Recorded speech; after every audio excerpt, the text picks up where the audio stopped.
Diba, ang hassle naman talaga magdala ng malaking tripod pag nagta-travel ka. Kaya meron tayong maliliit na tripod para dyan. Itong R10 tripod na to, 3-in-1 na. Pwede siyang maging phone grip na kagaya nito.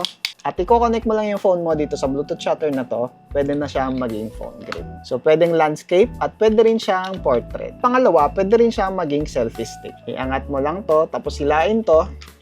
Meron ka na ngayong maliit na selfie stick. At maganda yung quality niya. Hindi siya basta-bastang bumababa kagaya ng iba. Pwede mo siyang ikutin na ganito para mapalitan yung angle. And finally, pwede rin siyang maging mini tripod. Pipindutin mo lang to.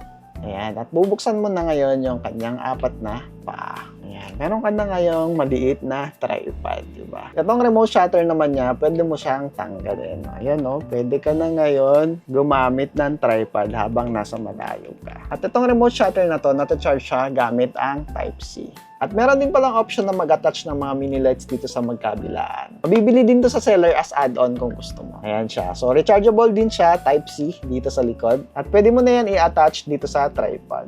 Ayan, o. Ganyan na yung magiging itsura niya. So, meron ka ng 3-in-1 camera grip, tripod, at selfie stick. So, ayun. Kung gusto mo rin ito, iniwan ko na lang yung link dyan sa baba at i-check out mo na yan. Yun lang. Thanks for watching and follow for more.